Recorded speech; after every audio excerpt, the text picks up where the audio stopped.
Welcome along, my aspiring allies, and thank you for joining me on this most recent episode of the Speaking of Inclusion podcast. Today, I am joined by Daria Rudnik, and Daria is a team architect and executive leadership coach, and also the author of the book Clicking, which we talked all about in this episode. Now, she is a former chief people officer and ex Deloitte professional, and she's got many, many years of international executive experience. And having lived across several countries and working with clients across 6 continents, I couldn't wait to have a conversation with her to have her share with us some of her secrets about helping leaders across Fortune 500 companies and fast growing startups to really navigate conflict, change, crisis, and build high performing teams in this rapid world of change and disruption. So she is an absolute specialist when it comes to this kind of organizational design and development and the ways in which we can communicate and connect with one another, hence her book, Clicking. So, you know the drill. Please sit back, relax, and get comfortable in whichever way works best for you. And please welcome Daria Rudnik to the Speaking of Inclusion podcast.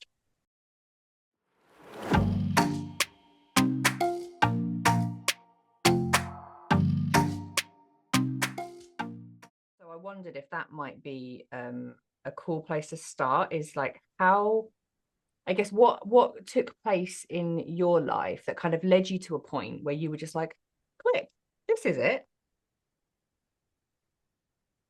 Well, I've been working for more than 15 years in corporate and various different scenarios. And there were times when I was working with a bank. It was 2008, and the operations were suspended. I mean, it was a really crisis situation. I was working for startups, mergers and acquisitions, and what I've seen is when you have a team, people working together, they can overcome things and they can learn from those things and then can make things even better. Like the example with the bank, when the operations were suspended and there was crisis, financial crisis, and we couldn't work, we were afraid to lose our clients, we were afraid to lose our best employees, and we just started in the company in the country. And but we got together, focused on the team, like the what unites us, what's the value, how we want to work together to go through the situation, how we overcome this crisis, how we communicate with each other. Like we really focus on the inside rather than outside. And like what happened, we solved all the issues with the authorities that they wanted us to solve.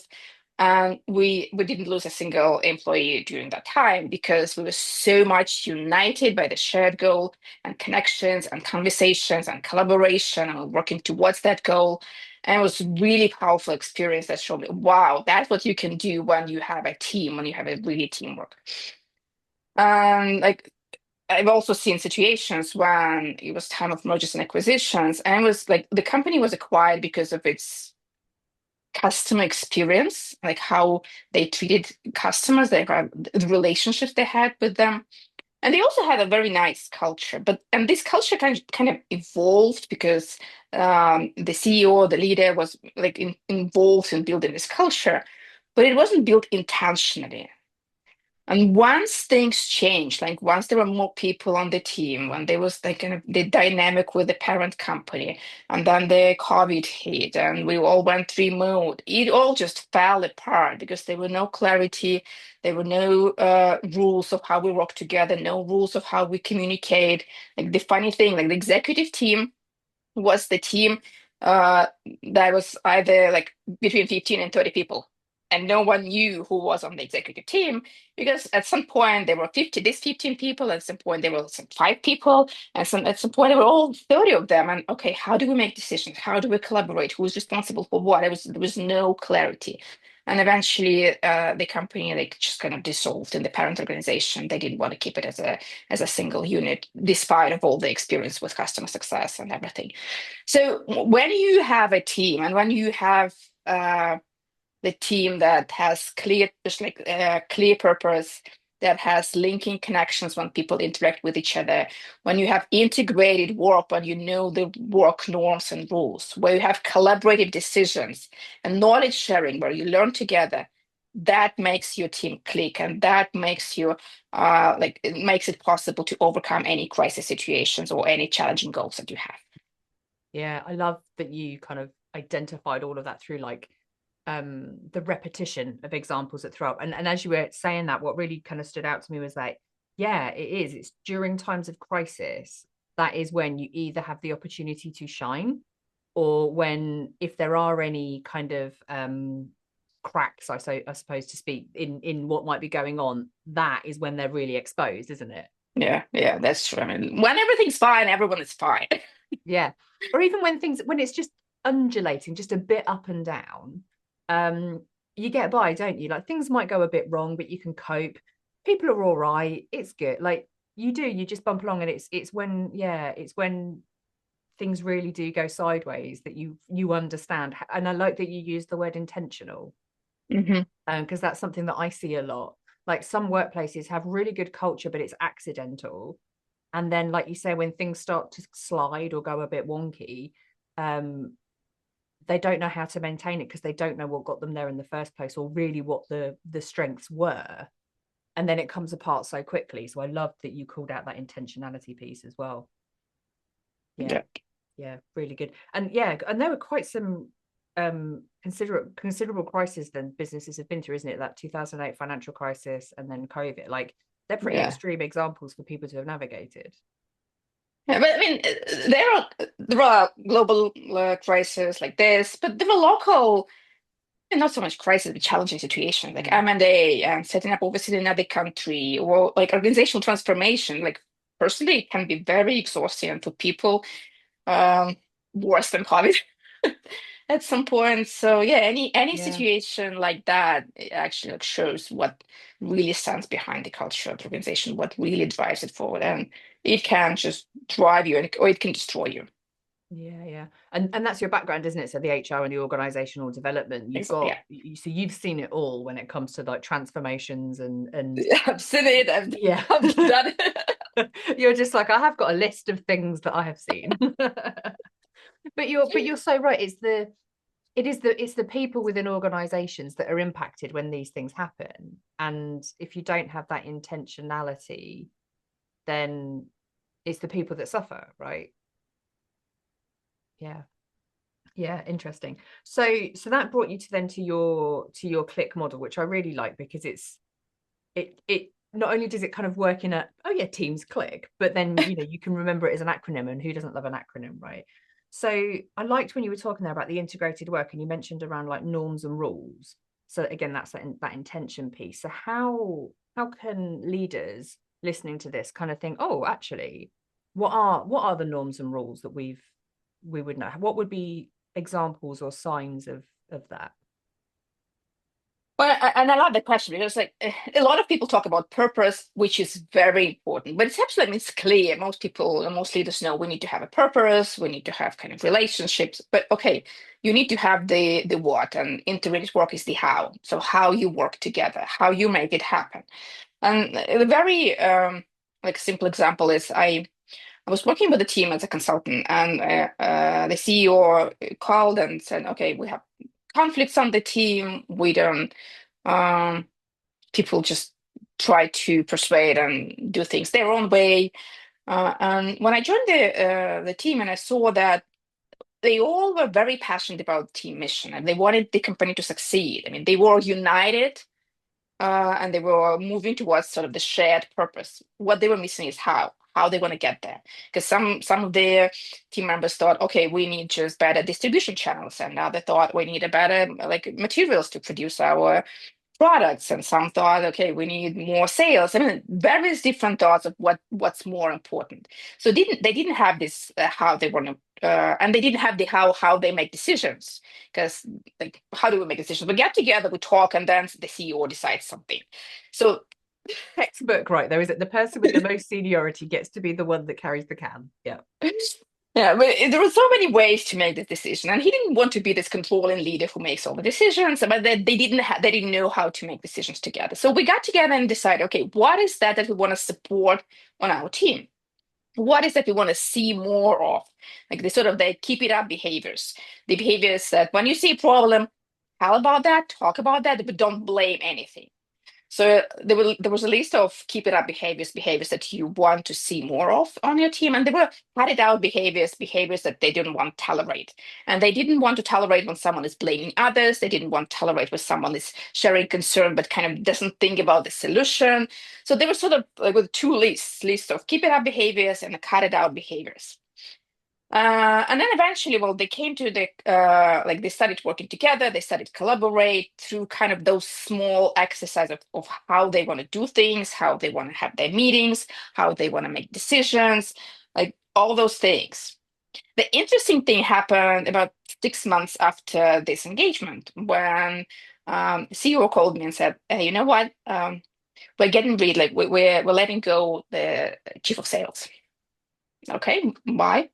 And he said the team decided that she's not like part of the team anymore. Because why? Because she constantly shows some of the cut it out behaviors and she's not compliant with the keep it up behaviors. We decided that we that's how we want to work together. And she's not doing that. And we decided as a team that she's not going to be part of our team. And he said, yeah, okay. He didn't make this decision. He didn't force them to do anything. He didn't like say anything. They, as a team, were able to identify how they want to work together and keep it and kind of stay true to that. So that's a great example of how this integrated work works. I love that a lot. That's a really good example. And then it enables you to have a difficult conversation because you've already pre-agreed these are the ways in which we will work, and we can provide you with evidence and demonstrate we've said we're not going to do these things and you're doing these things. So it's a really clear, concise, intentional way of saying here's how we work together, and we can have difficult conversations when it doesn't happen. Yeah, love it. Great framework. I really like that. And then how does that kind of move into when you talk about those that moves into the collaborative decisions, right? But how Mhm. does that also then support, because again I know that you're really passionate about influencing as an introvert, right? So how does that support that to make sure that all voices get to be part of that collaboration?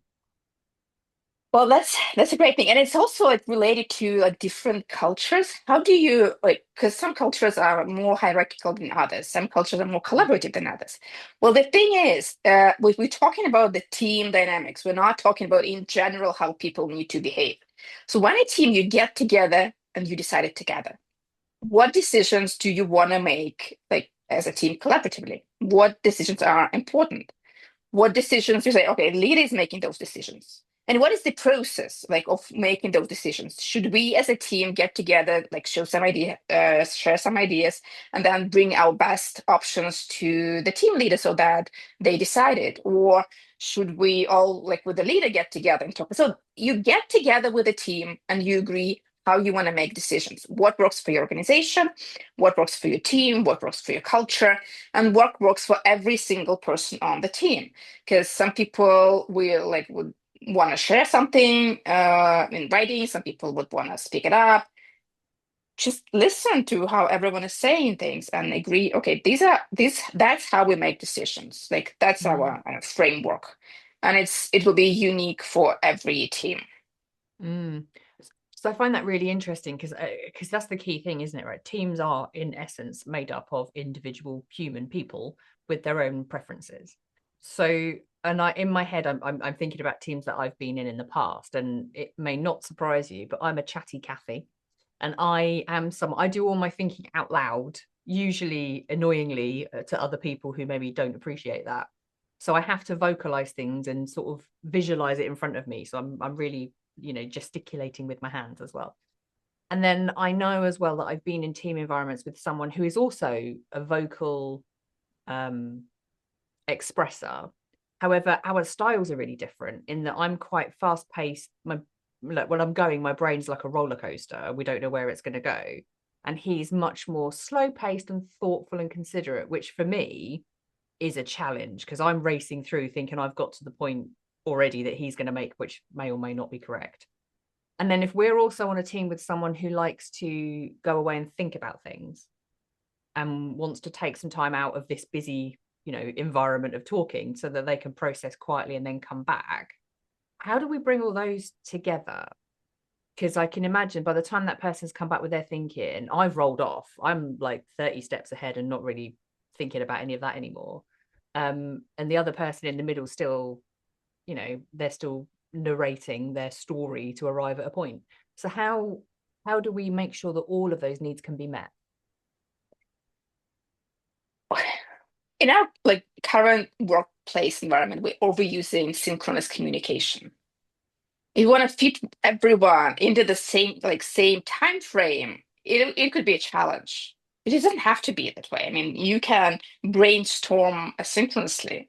You can share your ideas, think it at your own pace with some other people, without other people, whatever you like, and then get together to finalize a decision. So again, sometimes like most of the meetings, when we get to the meeting, we don't know, okay, what's expected for us? Are we here to ideate? Are we here to make a decision? Are we here to analyze? Are we here just to connect? So what is the energy I'm bringing to this conversation? So once I have an opportunity to think beforehand, once I know what the type of input and energy is expected from me on like during this meeting, it becomes much more easier to kind of synchronize our efforts. I love that as an answer, actually, because that makes a whole lot of sense in about if you break down, or what I'm hearing here is breaking down the decision making process into its elements and being really clear about which element we're at. So even if I'm chatty fire, I don't get to rush to decision. I stay in the section that we're in until we've said, okay, this is the thinking space, and now we've done the thinking, we can move on to sharing that with each other, and then we can look at playing it back, and then we can look at decision making, and it keeps everybody on track as to where they are. Is that right? Is that? Mhm. Yeah, yeah. And it doesn't have to be all in the same time, all in the Yeah, same room. Yeah. yeah, yeah, exactly. And I love that you called that out to start with. Actually, we do fall into this. You called it, was it synchronous communication, where Hmm. we think everything has to happen all in the same moment, whereas actually, and I guess sometimes that might be necessary, but actually more often than not, it probably doesn't need to happen that way. Yeah. Yeah. Okay, that's Especially in really cool. remote settings. Yeah. Yeah. And how can leaders kind of introduce that as a thing? Because I can imagine people will be listening to this going, oh, yeah, that's really interesting. Actually, we just assume we put a meeting in and we're supposed to get to an outcome at the end of an hour because that's what outcome blocks for us. Like how like they could shake it up, right? So what things could they do to shake it up and to start to introduce that as a different theme for their team? Well, first of all, again, be very clear on if we talk about meetings, like what is that the main goal of your meeting? Like what is that you want to achieve within this meeting? Do you want to share ideas? Do you want to kind of make a decision because you have all the information? And if you don't have all the information, make sure that people like are ready when they join the team, so they have information before joining the meeting, that you can make a decision. So what is the main purpose? And I mean, it's obvious everyone knows that, but no one does that. Is no meeting without agenda. Right. And I love that you said that because we all know it and no one does it. Nobody. Absolutely, yeah. And actually it's a really pertinent point when we think about the different ways in which we process information. If we've got an agenda, there will be those people like me who probably won't read it, probably won't follow it, but that's okay because there'll be other people in that space that will make sure that we do. And then there'll be people like me who will happily toe the line when we're reminded that we're sticking to the agenda. But for other people where that's really important to know, well, what are we doing and how are we following this? And I'm thinking when we talk about all the different types of neurodivergence that exist, right? All of the ways in which we process information, giving all of the information that is required. So if I am someone that wants the full picture, I get to piece that together. And if someone is like me who's like, well, unlikely to read those things, it doesn't matter. Like I don't lose anything. I've still been given the opportunity to, whether I take it or not is fine. Yeah. And again, agendas is kind of a small rule of how we expect it to show up at this meeting. And like you said, if someone is like showing up differently, they will gently remind them, hey, here's the agenda. We're not talking about this topic yet. We're talking about that topic. And we Yeah. can kind of back it up. Yeah, absolutely. And it's okay to remind people of that as well, because I often observe, there are those people who, whether it's a power dynamic or whether it's just a personality, can derail uh the what's the word? The like the progress or the process within a meeting by just having their own thoughts and opinions and jumping to different points. So it is also about knowing and managing those people to say that's we're not there yet, like you say, to pull people back kindly but firmly when it's Mhm. required. It is also a trust issue, of course, like you said, like when there is trust on the team. So it kind of you building trust on your team, and you build trust by following up the rules that you all agreed on. Mm, So whenever people like feel and know that we have rules, everyone follows those rules, even if you're a leader, if you want, I don't know, the most senior person on the team, but you still follow those same rules, it creates trust, and it's easier for everyone to call out, like to call those people and say, hey, like not now, not here. yeah, yeah. And in what ways can we help people kind of find their voice when it comes, if they are perhaps one of the more introverted or quieter voices in a room full of, bolder, louder voices? What things can people do to kind of ensure they get to participate? Well, it's kind of again two-way street. Obviously, like organizations and teams need to be mindful and aware that there are different people. We need to make sure everyone's voice is heard, and like especially leader, seeing if everyone speaks up but someone is not, making sure like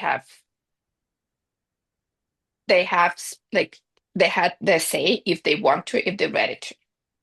Uh, like, however, like if no one's doing that for you, it doesn't mean that you just get do nothing. There are lots of different opportunities to speak up and share your ideas and get support. It doesn't have to, again, it doesn't have to be at this meeting. Like when you are invited to a meeting, you know the topic and you can reach out to the organizer and say, hey, like I see we're talking about this. Like that's what I'm thinking. That's what I want to contribute. Is it something that would help you during this meeting? Is it something that you want to hear during this meeting? What do you think? Like reaching out to the organizer, to some of the like decision making makers who's going to be on that team and sharing your ideas with them before the event, so that you have some support. And when there was a meeting and everyone like many people know that you have something to say, and when you like start speaking, they'll be sharing the stage with you because they knew you have to say something, you prepared and they supported what you say, so you like you instantly you have support, Yeah, even if you didn't have the chance to talk before the meeting and you didn't have a chance to talk like during the meeting, there was always a chance to talk after the meeting when you can follow up on people and like sharing, hey, thanks for leading this conversation, here are some additional thoughts, or here was some additional information, or here was the question that I have after our meeting. Like keep this conversation going. It again, it doesn't have to be during this meeting. It can be before the meeting, during the meeting, and after the meeting. yeah, I love that, because actually, when a meeting room, virtual or in reality, when the meeting door closes, it doesn't mean that all conversation stops, does it? Yeah. Absolutely. Yeah. Okay. I really like that. Thank you for sharing that. And what I liked as well in there is like leading with, and I guess this comes back to the norms and rules that you spoke about that had to be agreed in advance, like normalizing, adding in, does anyone else have anything to add? Is there anything that we missed here? Has everybody shared what they wanted to share before we move on? Just to create those opportunities that if someone is kind of still mulling a thought, they can choose whether or not they want to share it at that point, or maybe they can say, I'm having a thought, but I'll probably share it afterwards once I've thought about it a bit more, just laying the groundworks. Hmm. Yeah. Yeah. Okay. That makes a lot of sense. Thank you. Um, I was interested, and I don't want to kind of play into stereotypes here as well, but as I was hearing that, I was thinking I recall myself historically having been in many meetings where I get interrupted and spoken over. And I know that can be something that again, if you're creating those rules and norms, that should be addressed, right? But sometimes it still happens. And I've noticed more often than not, it's women that get spoken over and interrupted a little bit more. So what are the things that we can do to maybe address or I guess counteract some of those other experiences that some groups have that other groups don't? Well, it's not an easy question. I don't have a solution, to be honest. It's You either can't solve the you patriarchy in one question. Sorry, Daria. it's either you find the strength to say, "Hey, just I'll finish. Let me finish, Mm, please." Just calm. And I know, I mean, it's very hard to stay calm, but mm, kind of that's the most important thing. Uh, or again, you just build relationships with these people, earn their respect. I know it might sound not fair. I mean, why should I when someone doesn't have to do that? They just go by birth. For me, it depends on like what do you want to achieve. If you mm, want to reach your goals, okay, you do that. You do anything you can to reach your goals. And yeah, eventually, with conversations like this, with podcasts like yours, people hear that we need to give space. We need to be mindful about different voices. We need to be aware of our biases. Things will change. So again, it goes both ways. yeah, yeah. And I think it certainly is changing. I think people are becoming aware. And again, like I said, I don't want to play into the stereotype because it's not necessarily gendered, but it frequently is gendered. So while that is the case, we should probably call that out. But I like that, yeah, there is two sides to this, isn't there? Which is standing firm for yourself, when I guess when you feel psychologically safe enough to do so, and that's another kind Mhm. of section of this, isn't it? Um, and also paying attention to what's going on in the meeting space outside of your own thoughts and feelings, right? What's happening for other people, and how can you interject when it feels like it might be required? Yeah, yeah. Okay, cool. Um, So I know you mentioned as well a little bit earlier on around when you're kind of bringing teams together and creating those norms because actually that helps reduce conflict. And I know that you yourself have kind of spoken about conflict and helping teams navigate conflict, but you kind of have your own personal experiences that you can kind of draw on from a societal perspective of having seen conflict, haven't you? So tell us a little bit about that. Give the listeners and viewers just a little bit of an insight as to like who you are and how have you arrived where we've arrived at. Well, I'm originally, like, again, my background is in HR, but I'm Mhm. originally from Moscow, Russia, and I moved to Israel 3.5 years ago. So yeah, I've seen conflict. Yeah, yeah. And obviously I don't want to, don't please don't feel like you have to talk about anything that, you're not comfortable talking about. But I can imagine there are, I guess, parallel skills that you learn just navigating life that can come obviously hopefully not in the same way in a like a boardroom or a leadership position, but there are skills, I guess, in diplomacy and uh handling yourself. So how does that kind of shape who you are and how you handle these things? To be honest, I don't like conflict. And like if we talk about personality types, I'm a kind of a conflict avoid. I'm avoiding conflict, which is not a kind of something I'm proud of. And I kind of was trying to work like on myself, like overcome that. But eventually I came to the conclusion that it's not like that I don't like conflict. I don't like being aggressive. I don't like Mm, when people are aggressive towards me, and I don't like to be aggressive towards other people. And conflict itself is not a bad thing. mm-hmm. The like how it's handled and how it becomes hurtful and kind of individual like hurting individuals or hurting people. When conflicts are hurting individuals and people, that's a bad thing. But when it's conflict because we think like we see the world in a different way, it's okay. I mean, I've talked to a lot of people who disagree with me in terms of current conflict situations. Yeah, But we can have respectful conversations, curious to learn other person's perspective. yeah, So that's for me is the most critical thing is how to be in the conflict while still being human and respecting the other side. And I'm not going to talk about, I don't know how to solve the world conflicts, but I do know how to solve organizational conflicts. So when you are in organizational conflict, be curious about other person's opinion and try to understand them. When you try to understand them, well, they hopefully become curious in your opinion, trying to understand you. And that's when you can find some mutual solution. Yeah, totally. And I love, and thank you for sharing that. And I love what you were saying there about actually, like, conflict isn't necessarily a bad thing. It's just the highlighting of a different set of beliefs or different perspectives or different experiences. And I guess in a leadership context, there's not, it's very difficult to find the absolute right and wrong in any of that. It's just perspectives. And as you say, being curious to lean into that and to just understand where the other person is coming from. And it doesn't mean that you have to agree with them. Like, it doesn't mean, that you don't have to go in trying to convince each other that you're right or wrong. It's just about understanding, isn't it? To go, well, how do we move beyond where the current conflict is? Yeah. Yeah.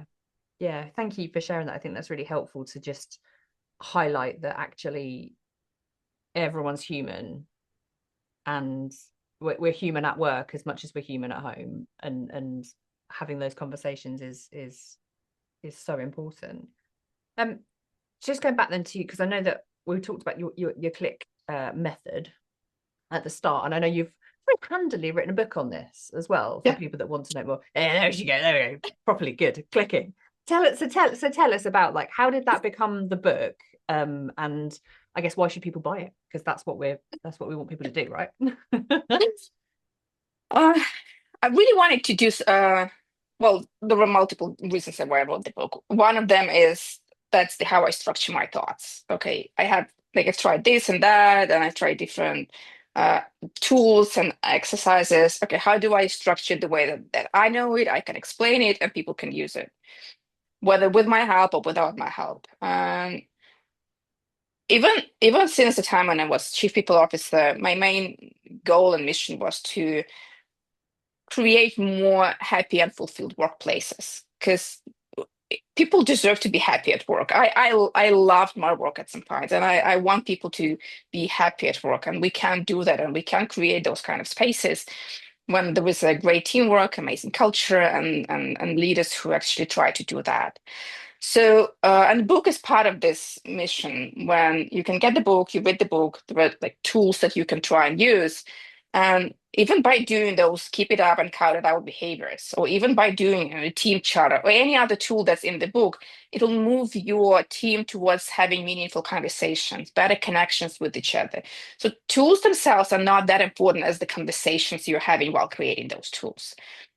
So, like, I forgot the question. No, it's cool. But just to repeat that, because I think you've made a really pertinent point there, which is that like you can give anybody any manner of tools. Like, you can give me a spade for my garden, but if I don't go out and use it, like, and this is what I'm saying, like, you are going to help provide the frameworks and the tools, but you've got to go and have the conversations. You've got to implement them and put them into practice, and use it for good if you're going to change anything, right? Yeah. Yeah. Yeah. So how, if people kind of are curious to know more about the book, where can they get it from? Well, the book is it's available on Amazon, on like major retailers. So it's pretty much everywhere. That was that Barnes and stupid Nobles, question. Where can people get your book? You're like, from places that sell books, Katie. From places that sell books. our website. Yeah, excellent. And if so, yeah, if people want to connect with you on your website, where should they go Yeah, to find that? yeah. You can find me on dariarudnik.com, or I'm very open to connections on LinkedIn. I'm very active on LinkedIn. So just connect with me, send me a message, let's chat. I love having conversations and like sharing my passions about building amazing teams. Excellent. Good. So that's it. So on LinkedIn, so Daria Rudnik, or dariarudnik.com, was that? Yeah. Yep, excellent. So they can come along and find you and follow you, and hopefully, and drop a note to say that you were listening to the podcast, so that she knows who you are, not just some random creepy person trying to stalk her. So make yourself known. Okay, grand. So we know that you've got your methodology. We know that you're keeping things simple, but you're helping people to create better connections and have better conversations in their teams. So we're talking all about teamwork here. What is one kind of top tip that you think that everybody should absolutely start doing straight away? I'm not a fan of universal tips, but there was one that I think is very helpful. It's and especially important for remote and hybrid teams when you have kind of this kind of Mm. conversations, when you don't have this human connection. It's like start every meeting with some social connection. I know some people kind of can do, okay, I'm doing my job, I want to focus on my job, I'm just straight to the point, which is fine. But building connection is part of your job. Having good teamwork, having good relationships, knowing the person in front of you is part of your job. And if at some point you have a meeting and the person like on the other side, because you don't see all these small details, you don't feel if someone is, I don't know, sick or sad or I don't know, tired, you will not get as much as from this conversation as you'd hoped for. So start building those relationships, start understanding people in front of you, and that will help you reach your work goals. Mm. So every meeting should start with some kind of social connection, one-to-one, team meeting, any. Yeah. Take care of the other personal people like actual human people. Yeah. Yeah. Yeah. And it was interesting as you were saying that, I was thinking, oh, I know that I have a lot of listeners who might absolutely hate the idea of having to do small talk. But actually what I'm hearing from you is it's not small talk for the sake of it. It's not just talking about the weather or going through the motions of that. It's about finding a genuine point of connection. Yeah, it's the curiosity. Like you really want to know this person. You really like this person is amazing in front of you, and you want to know them better. Yeah, yeah. So I guess every conversation trying to find one more thing that you can learn about them that Yeah. you didn't know before. Yeah. Cool. Okay, I really love that. So, Daria Rudnik, you have already shared about your amazing book, Clicking, which is available now on I hate promoting Amazon, but we're going to do it, promoting Amazon and other book retailers or direct from Daria on her website, dariarudnik.com. Daria, is there anything else that you came to say that you haven't had an opportunity to say? Well, I think since we started this conversation with kind of being a quiet person in the room and how to influence, I really want to like say for anyone who feels that they haven't been given a chance to realize their full potential, you are in control. You can do you can do things. You can change things. You don't expect anyone to come and save you because they won't be able to. I mean, they can't even if they want. You go out and build those connections slowly, step by step. No need to rush. No need to be like very loud. With your own, like knowing your values, knowing your strength. Start building this, and you can do that. Don't wait anyone to come and kind of do that for you. Oh, I love this. We're channeling some you are the master of your own destiny vibes. Make it happen. I love that. So channel your own strengths and make your connections. Thank you so much. Daria Rudnik, thank you so much for joining me for this conversation on the Speaking of Inclusion podcast. Thank you, Katie. It was really enjoyable, and I think we talked about very different, important topics, and I hope that was helpful. Definitely. Thank you so much.